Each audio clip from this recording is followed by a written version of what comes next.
Let's face it, the first Resident Evil, awesome as it was, could have benefited from a good prequel. There's a lot of mystery and unanswered questions still left.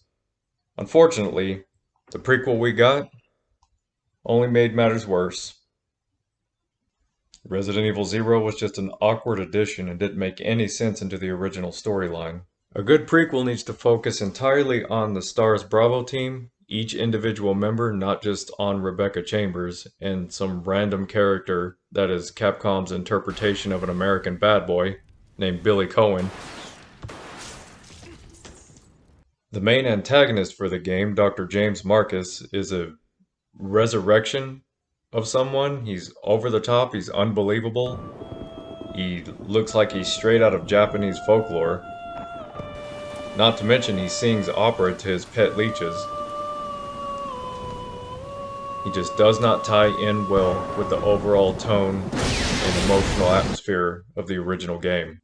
A good prequel should follow each individual Bravo Team STARS member, their stories throughout the mansion, what happened to them, and why. The first Bravo Team member we find is Kenneth, and he's killed by a single zombie. How did that happen? If STARS are supposed to be the best of what they do, how was Kenneth overpowered by one zombie? Was he already hurt? Maybe. The book specifies that it was his severed hand that Joseph found out in the yard. But we never found out whose severed hand that was that Joseph picked up. Also, but Chris's! Who fired that single gunshot? It could have been Kenneth, could have been Chris, we don't know who it was. The blood that Barry found. Hope this is not Chris's blood. Now that we know that it's not Chris's blood, whose blood is it? Forrest is found dead on the balcony, pecked to death by crows. What was his journey up to that point? Richard was found alone, bit to death by a giant snake. How did he reach that point? When we go to fight that snake, the door's locked.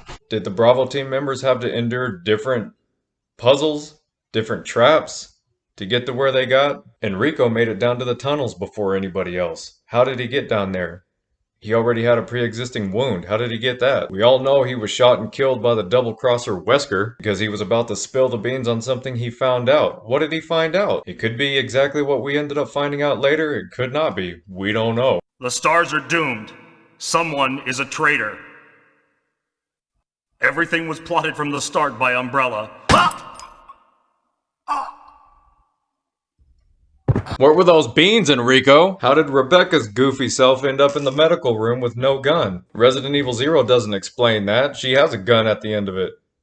It would make more sense if she sprinted towards the mansion and lost it then. The first game explains that she's inexperienced and a rookie, and she's young. She probably just lost it being careless. Well, because the helicopter made a forced landing, I just ran into this house anyway, but I see. There's nothing else you could have done anyway. It's good you're here. And when I heard the antagonist from Resident Evil Zero say, "It was I who scattered the T-virus in the mansion." ugh. The storyline was way cooler when it was just an accident in the lab. Bottom line, Resident Evil Zero failed miserably. Didn't explain anything. Only made the questions and mysteries worse. Didn't make any sense into the first storyline. And the characters, and the antagonists especially, just ridiculous. And with Capcom doing all these recent remakes, now is the perfect time. Just retell Resident Evil Zero. Just scrap it.